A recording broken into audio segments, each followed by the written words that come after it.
Hey everybody, listen up. I got mega huge news. Meat Eater Live is heading back out on the road. That's right. Join me and the crew. Clay Newcomb, Cal, Yanni, Spencer's going to be there. Phil the engineer's going to be there. Meat Eater Live headed back out. Now, when you get every ticket, okay? Every ticket you buy, you get a signed copy of our new Meat Eater Outdoor Cookbook. This tour is celebrating the release of the book.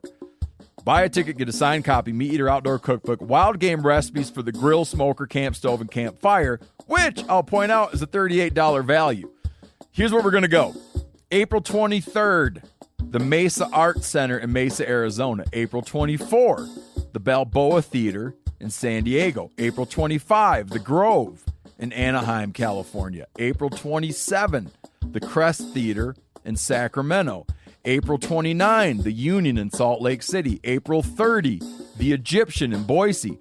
May 1, the Wilma Theater in Missoula. May 2, the Bing Crosby Theater in Spokane, Washington. May 4, Revolution Hall in Portland, Oregon. And May 5, the last day of the tour, Pantages Theater in Tacoma, Washington. For tickets and more information, visit the events page at themeateater.com. Hope to see you at the show. Hey, this is Tyler Jones, and you're listening to another Big Buck Breakdown from the Element Podcast.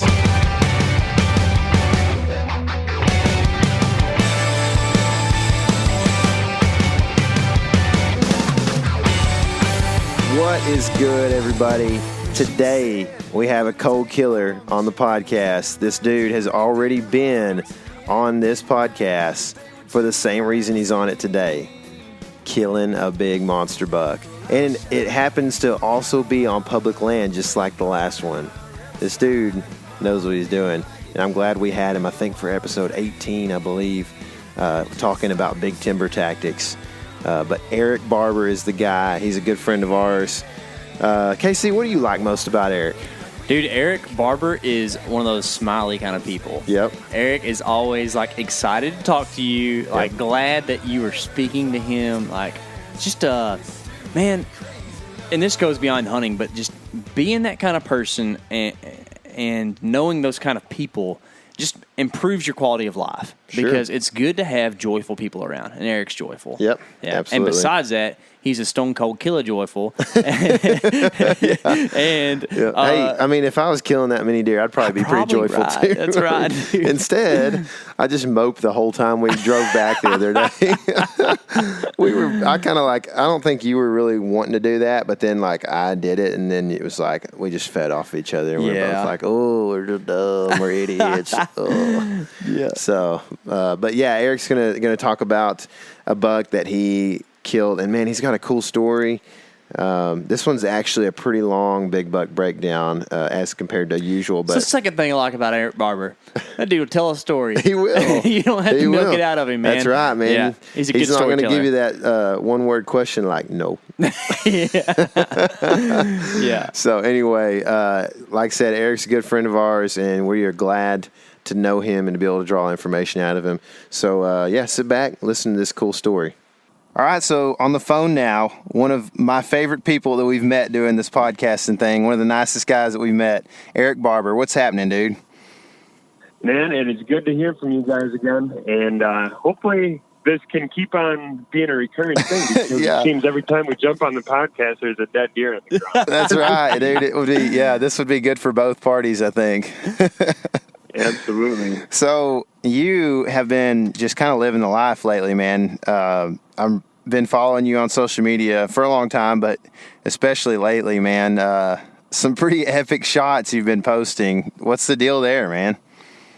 I've been super lucky here in the last, just a couple months. I mean, the stars kind of all aligned. I mean, I've always been dying to get out west and try a mule deer hunt, which I did that the 1st of September, went out to South Dakota just for like a little weekend thing. Only spent 3 days out there, and came back, was in Wisconsin. Obviously, that's, where I live, obviously, but our archery season opens on the 15th this year.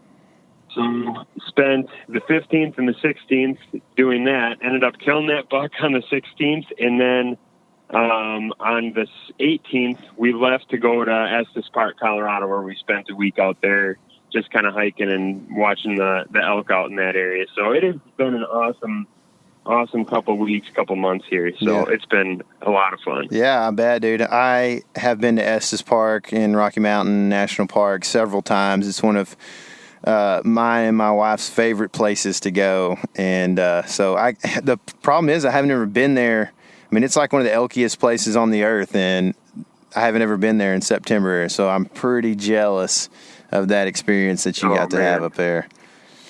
It's incredible. I mean, anyone, whether they, are a diehard elk hunter or just like elk, or, even if they're not a hunter at all and just like, seeing wildlife, I mean, it is tough to beat that place in the fall. It is so cool. You'll see stuff that is going to stick with you forever and just have you coming back all the time. That's cool, man. So you mentioned a buck that you harvested earlier. This is like, I couldn't believe it. I was just like, but I guess I should. But man, just another early season, just slob, man. What's the story behind it? Well, to be totally honest, I can't believe it. So that makes 3 of us here. But, it was a really crazy deal where, anyone that lives in the upper Midwest probably knows like all the crazy conditions we've had up here, over the summer. And for people that aren't in our area, we had a fairly mild summer, most of June, July, and August. But then here in early August, middle part of August, we got hit with some like crazy, insane rain, and just some crazy hot weather. And that kind of, trickled into the early part of September. And, come our archery opener, we were forecasted for temperatures in the high 80s, low 90s, lots of humidity. And with all that rain we had, the mosquitoes are just absolutely horrendous. So, I mean, it doesn't at all make for ideal early season hunting conditions. But, I hunt a lot of public land, and, it's funny, I know we've talked in the past about how public land tactics differ from, traditional, hunting tactics that you might associate with, someone who has a big chunk of land, or even if it's a small chunk of private land, you're going to implement different tactics there. And I was actually on Instagram Friday night before opening weekend, and this guy that I follow that lives up here had this post up that said, like, stay out of the woods this weekend. And, like, the stereotypical post where you take a screenshot of the weather forecast, and, like, he had red X's over over Saturday and Sunday. Yeah. So, I mean, it was kind of a crazy deal. Friday night, I got off work and just, headed right down to this piece of public. And granted, I had scouted property as a whole all summer, but just this was the first time I was at this specific area of the property. Mm-hmm. And went in and just kind of did like a speed scout type deal where I brought a couple cameras and just wanted to cover some ground and see what I could find as far as signs. And there was a really specific area I wanted to get to, a funnel during the rut.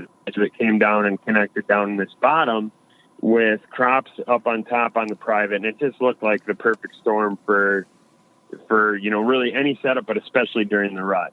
So I wanted to get a camera down there. And on my way in, I realized that the DNR had come in and they did a lot of timber stand improvement in that area, which made it extremely thick. Yeah. So with all the foliage and stuff on the trees, leaves still on and all the thorns and stuff, I wasn't able to get to where I was going.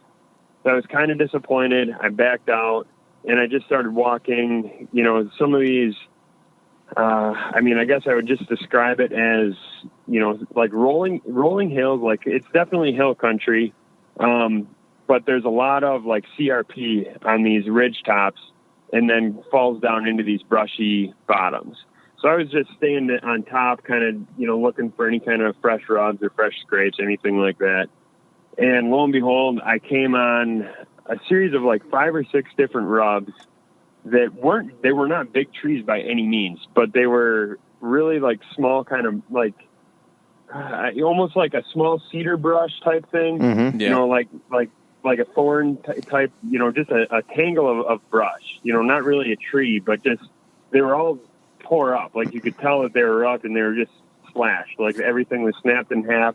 And actually, on one of the rubs that I found, there was a little piece of bloody velvet, you know, hanging from the tree. So I knew they were mega fresh. Yeah. Huh. And, you know, anyways, I found this little rub line and found a scrape that was underneath a big white oak, probably a half mile, if that, at very most from the parking lot. And, you know, I hung a camera right there because I figured this will be easy enough for me to come in, take inventory of what's in the area. I know deer, obviously, in this spot right now, probably not going to get them in daylight, but, you know, it's going to give me a good inventory. So hung that camera right there, figured everything would be at night, which then fast forward to the Friday night before our archery opener here, got off work, drove down to that area, and went in, pulled the card on that camera. And interestingly enough, I ran into Tommy Alford from bowhunting.com. Yeah. Turns out that the bowhunting.com crew, Justin Zahar, Todd Graff, and then Tommy Alford, were all hunting the same piece of public. And and Tommy and I have never formally met. We had, you know, met in passing, I'm sure, at trade shows back in, you know, the earlier days when I was working at Midwest Whitetail. Mm-hmm. And so it was kind of funny to meet him in that way, like formally meet him. Yeah. And we were both obviously scouting the same piece, and he had been up scouting all day that Friday. He was going to hunt Saturday and then that Sunday. So he already had some spots picked out, and he sounded like, he's like, yeah, man, this is the last spot I was coming to. He's like, by all means, if you're going to be hunting here, you know, feel free to, you know, hit it up because I won't be here in the morning. And I told him, yeah, you know, I actually have a different plan. I was going to go to a different property. I just wanted to check the trail camera, yada, yada, yada. We exchanged numbers, and we split ways. You know, I went back to my house. He went back to camp with the rest of his crew. And I put my cart, you know, pulled out my photos, not expecting much. I mean, the first 5 pictures are all coyotes. You know, I'm like, what the hell? This is kind of what I expected. So anyways, I'm going through these pictures, and there were about 150 pictures in a week, which I was excited about. And, you know, I'm flipping through them, and there was lots of young bucks.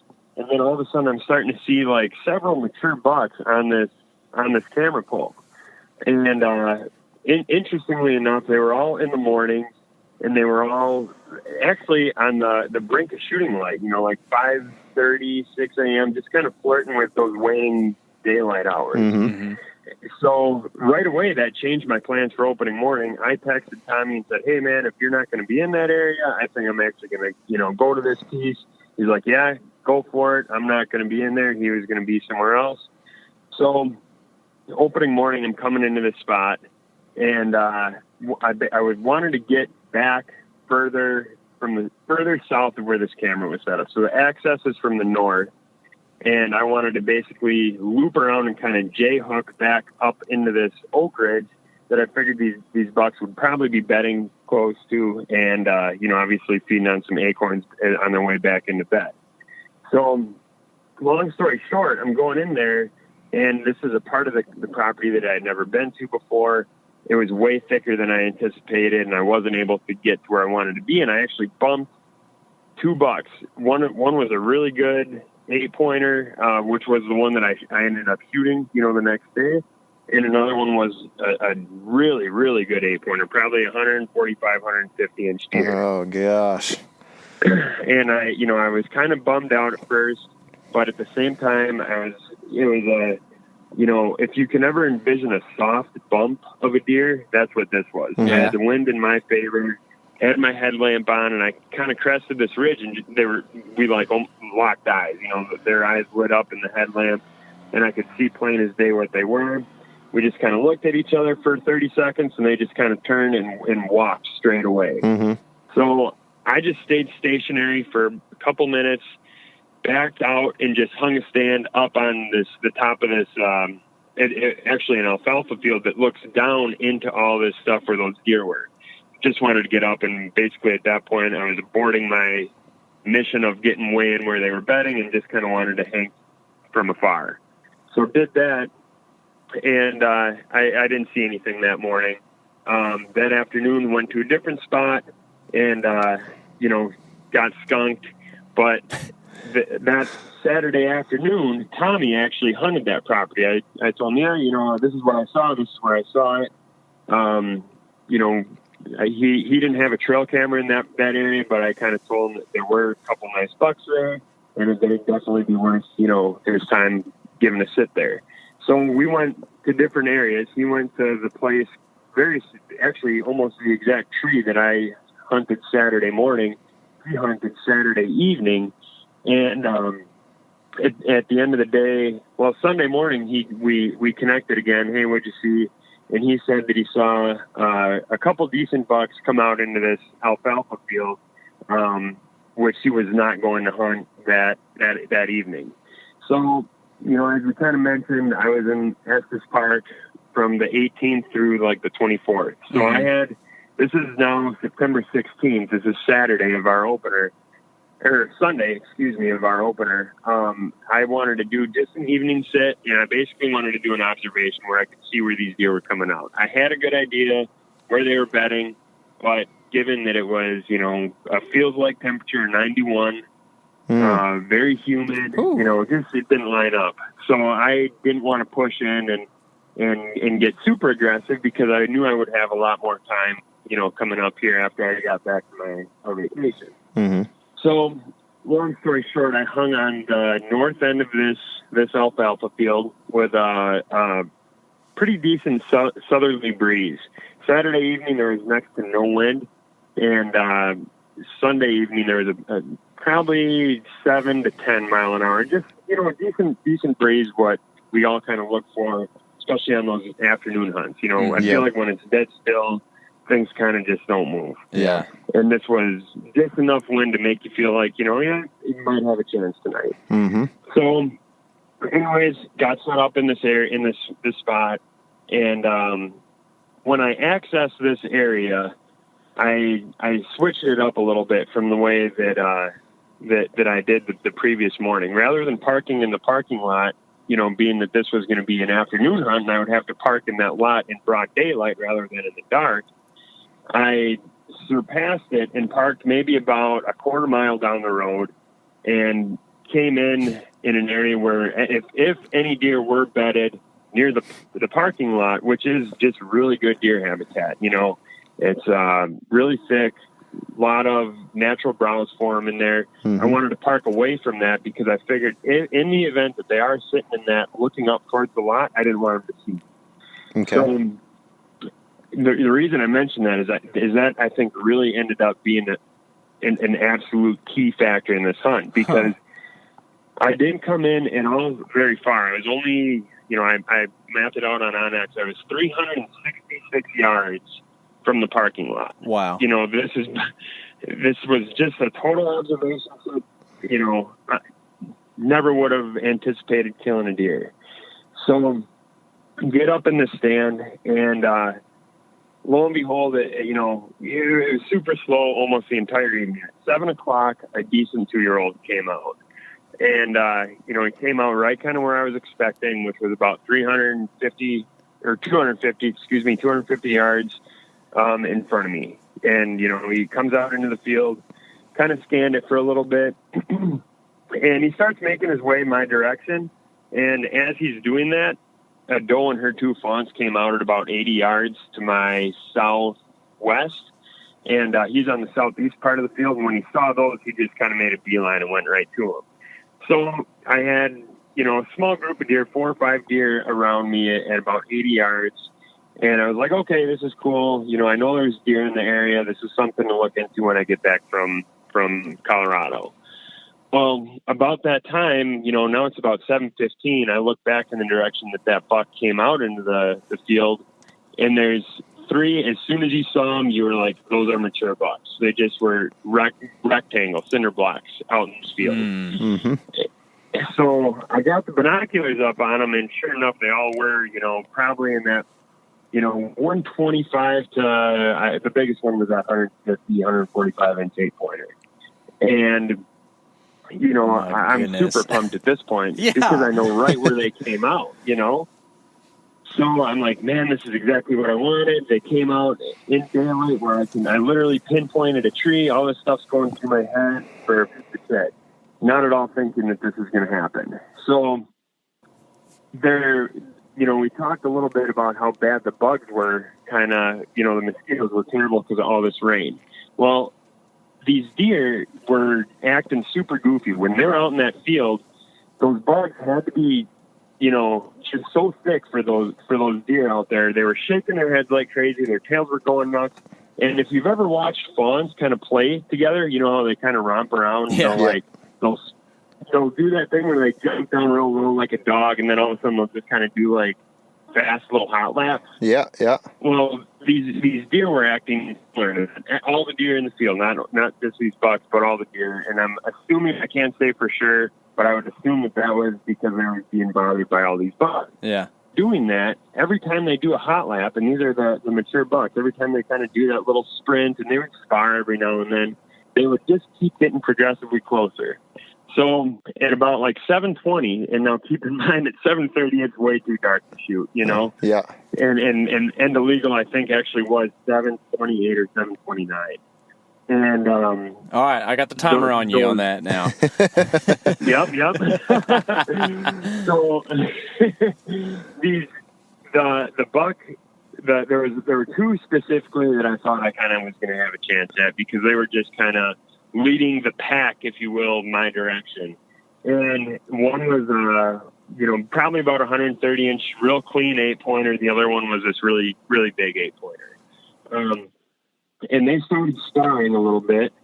And you know, when they broke free, this like 130, the buck that I ended up killing here in a minute.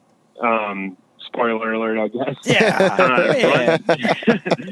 Runs this you know, bigger antlered buck, and when they started sparring, you know, they broke free and immediately started sprinting in my direction. Now they're probably about 150 yards, but they are literally on a full out sprint coming right at me. Oh my goodness. So, yeah. So I stand up, grab my bow, and there's when I picked the bow back up and finally got my eyes back out in the field, and that only maybe took 2 seconds, they're now at about 80 yards and they're still coming. Oh my goodness. So the bigger one slows down at about 60, 70 yards, and the other buck, which is another mature buck, that's like 130-inch 8-pointer, stops at about that same distance. So when they did that, when they came running my direction, there was a doe and 2 fawns that I mentioned earlier. They were already about 80 yards in front of my stand. Well, when they did that, they spooked those, and they ran right under me. They're at 10 yards, right down the pipe. Man. So now there's this bigger antlered 8-pointer, the smaller antlered 8-pointer, both mature deer. Well, the smaller of the two locks eyes, and probably more aggressive of the two, locks eyes on those does and just starts coming steady, just right at me. So I literally am looking at my watch because I didn't, you know, it was getting dark. I remember looking at my watch at 7:23 and thinking to myself, this has got to happen literally in the next 5 minutes, or, you know, it's not going to be light enough to shoot. Mm-hmm. So right at about that, you know, the time that's kind of going through my head, he kind of picks up that cadence a little bit and just does an in-between walk/jog, you know, just a real steady clip right at me. Gets to 30 yards and is facing me directly.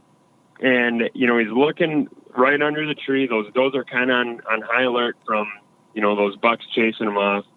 Well, the does went back to feeding, and when they went to feeding, he put his head down, started feeding, came at me another 3 steps, and started to turn broadside, and ended up turning broadside and just absolutely opened up that pocket. Oh. And I drew back, and you know, it was like I mentioned, you know, it was dark, and I remember thinking to myself, I'm not going to force a shot. It's early in the season.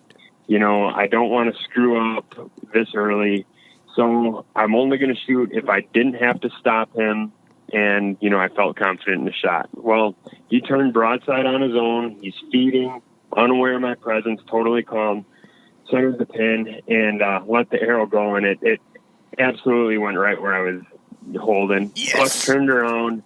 Oh, man. I mean, Buck turned around, and he's running out of the field, and when he turned, he was running straight away from me. When he turned to go left to right, I'm looking at him in the binoculars, and he started to get that stagger to him. Yeah. And he just got out of sight. I heard a barbed wire fence crash, and I figured that was him. And, I mean, lo and behold, got out of the stand, checked my arrow right away. Blood looked great. With as hot as it was, I mean, it was in the 80s probably at that point in the day, even with the sundown. You know, I wanted to get him out of the woods as quick as I could. So I went back to the truck, shedded a layer. I had my wife and two of my really good buddies that live in the area. They came over. We picked up the trail and actually didn't find blood. I know my wife will want me to mention this because my wife found blood. out of all four of us, you know, myself and my two buddies are diehard whitetail hunters. And we're like walking through this alfalfa field, not finding any blood. So we all went to the tree line to try and find where he went into the woods. Sure enough, of all four of us, my wife finds the blood. Nice. And it was spraying. I mean, as soon as we found blood, I knew we were going to have him soon. And sure enough, there he was 20 yards later. And, you know, it was absolutely one of the coolest hunts because it was a situation where it literally just proves, you know, I mentioned earlier that that friend of mine that I follow on Instagram had that post not to go in the woods this weekend. Yeah. Well, at that moment that I'm walking up on that deer, I'm thinking to myself, like, this just goes to show that you need to be in the game to play the game. Yeah. And you know, walk up on something on a hunt where you're not expecting to fill a tag, but you know, it all works out. And it just goes to show that sometimes you do need to put yourself out there. You know, whether the conditions are ideal or not, you know, you just gotta, you know, go with it and play with the conditions you have, and you know, stuff like this can happen. So it was an incredible feeling, and I'm super pumped. Dude, congratulations, man. That is awesome. I was going to ask you a question. Are like the GPS coordinates for that other buck for sale or anything? Well, we get off the line here. If you guys want to come up, I'll let you know right where he's at. That's a long way, so you don't have to worry about us too much probably this year. But next year, we might have to take you up on that. Yeah. That's cool. Yeah, absolutely, man. So, dude, it's awesome that like you've sustained this success for 2 years in a row, but man, I gotta think it's almost like bittersweet because your season has ended so fast twice. Is there any remorse in there for you? I mean, this time absolutely, because it was, you know, like I mentioned to you guys last year, it ended up happening on the first day of my rut vacation, you know. Yeah. Mm-hmm. And so I had that whole week off. Well, now it happened the second day of the season. Yeah. So, you know, at first I was like, man, this is going to be kind of crazy. And my wife and I are real fortunate. We live in an area of the state where we can be in either Minnesota or Illinois really quickly. So, you know, it's not that far of a drive. So I'm actually going to buy an Illinois tag here, and I'm actually really looking forward to it because, you know, not to poo-hoo the whole idea of hunting areas that you're really familiar with. Like, I love that. That's obviously how 90% of my hunting is done. But I'm really looking forward to going to an area that I've never been to before and literally just figuring it out. You know, if I kill a deer, I'm going to be so pumped. If I don't kill a deer, I'm going to be equally as excited because it's just going to be a totally new challenge, you know? So I'm excited about that. Yeah, that's awesome, man. I just... That is a cool opportunity, and man, what a cool buck, dude. That's a great story, and it's cool that it like allows you to actually go and do more things, man. And I can tell that you're about as eat up with this stuff as we are. Absolutely. Yeah, for sure. You know, and the only other thing I guess that I think is really cool and worth kind of mentioning is, you know, ran into a guy who I had never really met, you know, out there on a piece of public land. You know, obviously with how public lands are in the spotlight, not only, you know, in certain states, but nationally. And that's something that's becoming more and more of an issue and a known thing that we have advocates fighting for. It's so cool that I ended up meeting a guy for the first time out there, and a day and a half later, we're exchanging texts and pointing each other in the right direction, and this is the result. Like, it's a thing for me that it shows that the hunting community, despite all of some of the flaws that you see when you're on social media, you see guys bashing against, different values and stuff like that. But at the end of the day, when you really peel the onion back and start looking for those good stories, they're out there. And this is like a totally cool, I guess, example of that, because, these are the ones you don't hear about when you got guys working together, especially guys that really don't know each other very well. And I think that's really cool. So yeah, man. Yeah, that's good, man. That's a all around, man, great story. And it's good to hear things like that. And it's good to hear that you can go out when the heat index is over 90 and still get it done, because that gives me hope for this weekend. Our opening day is Saturday. So anyway. Absolutely, man. It can happen for sure. Yep. The deer live in the woods, right, man? You got to be there to kill them. That is, absolutely. Yep. Yeah. Cool. Well, we appreciate your time, Erik. Thank you so much for doing this, man, and congratulations and good luck in Illinois. Thank you, guys. I really appreciate it. Hopefully we can do this again in about a month and a half. Hey, yeah, man, we are more than willing. Come on, dude. Awesome. Cool, guys. Well, I really appreciate you having me on. And, I really appreciate, being able to share the story and all that. So, yeah. It's been a good time, man. Cool, man. Well, we will hopefully talk to you in about a month. Sounds good, guys. I appreciate it. All right, see you, brother. Like you said, dude can tell a story, man. He can, man. He can. He can kill some deer, too. Yeah, he can, man. I seriously, I'm going to need those coordinates for that other buck. I've been thinking about it. I had this picture in my head of what that buck actually is, and a big giant 8 is seriously one of my favorite deer in the whole world. And if the deer he killed has the mass that it does, I can't imagine what that other buck looks like. Yeah. Holy smokes. When I saw the picture of the buck he killed, I was like, that's a toad. And then apparently there was a bigger one. Yeah. What? No. I don't know. Sometimes I feel like, why did we have to grow up in East Texas? But we've talked about this too, but man, it is... it's going to be so cool when one of us finally gets it done, And we thought we had it done 5 hunts into this thing together. You know what I mean? Yeah. With a scar. I know it, man. But that's all right. October 28th, you're going to kill a buck. Is that it? That's it, dude. I I'm calling hope so. it right. Call him a shot right now, dude. I hope so, because on Halloween, or by Halloween, we're not exactly sure of the date yet, but by Halloween we are doing a giveaway, and this is the first time you're hearing about this, but we're doing our final giveaway of 2018. So if you want this piece of equipment for your deer season, I want it. You need to follow my instructions right here. All right, taking notes. So we're giving away, what are we giving away? We're giving away an Exodus Trek trail camera, which is a really great public land camera that Tyler and I have been using a lot, actually. Takes great photos, really good night photos, too, and has a pretty wide angle of view and a really good detection circuit. So we're giving that thing away. Does video, too. Yeah, it does video. We've been running photo a lot on Burst on it just to kind of save the card space. But, it does video, and this camera's pretty dang sweet. Very weatherproof. It's been one of my more favorite things of running this camera. There's hardly any moisture or anything inside of it whenever. I mean, we've had some big rains. So, actually, had some pictures of or at least of one very familiar buck to the listener. Old Licky was on the Exodus Trek. That's right. Yeah. Old Licky, man. We have picked up Licky again. We think he's 4, right? I think so. It's hard to tell because he's kind of weird, yeah. But we're pretty sure he was 2 the first year. We got him last year as a 3-year-old. We were super excited about that because we thought he'd be dead for sure. Yeah. And then this year we're like, we weren't quite as excited. We were excited, but it wasn't the same because I think we were just like, he's just a survivor, and we know That's right, it, you man. know? He's just a tough old boot. Yeah. So, be sure and leave us iTunes reviews for that. And you may be thinking, I just left you an iTunes review like a month ago.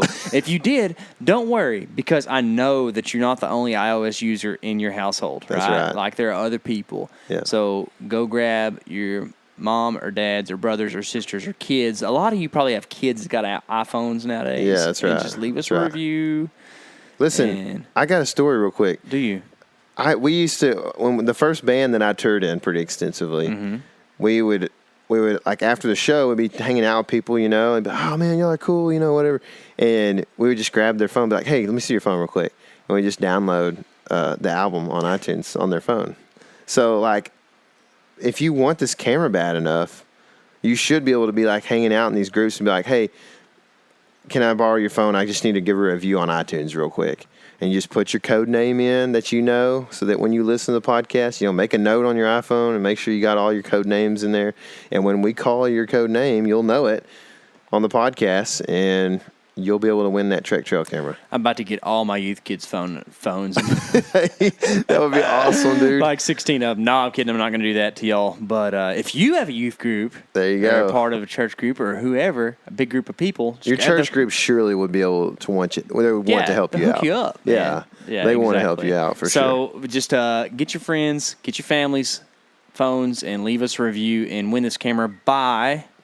We're giving it away by Halloween. So, Halloween. Yeah, we're not sure the exact date yet, but it'll be somewhere in that last week of October. Yeah. And it'll just be announced on a podcast. It'll depend on where our big buck breakdowns fit in and how many deer Casey has killed by that point and this and that. So we'll let y'all know in the coming weeks about that. But anyway, I appreciate you guys listening. I hope you're enjoying these big buck breakdowns as much as I am. It's good to talk to guys and get hyped up about other people's success, because I know it's just a matter of time before it's us, man. Woo, man, I hope so. Yeah, so anyway, remember, this is your element. Living it.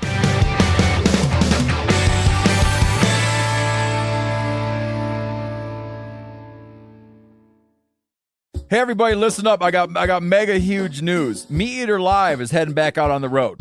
That's right. Join me and the crew. Clay Newcomb, Cal, Yanni, Spencer's going to be there. Phil the engineer's going to be there. Meat Eater Live headed back out. Now, when you get every ticket, okay? Every ticket you buy, you get a signed copy of our new Meat Eater Outdoor Cookbook. This tour is celebrating the release of the book. Buy a ticket, get a signed copy, Meat Eater Outdoor Cookbook, wild game recipes for the grill, smoker, camp stove, and campfire, which I'll point out is a $38 value. Here's where we're going to go. April 23rd, the Mesa Arts Center in Mesa, Arizona. April 24, the Balboa Theater in San Diego. April 25, the Grove in Anaheim, California. April 27, the Crest Theater in Sacramento. April 29, the Union in Salt Lake City. April 30, the Egyptian in Boise. May 1, the Wilma Theater in Missoula. May 2, the Bing Crosby Theater in Spokane, Washington. May 4, Revolution Hall in Portland, Oregon. And May 5, the last day of the tour, Pantages Theater in Tacoma, Washington. For tickets and more information, visit the events page at themeateater.com. Hope to see you at the show.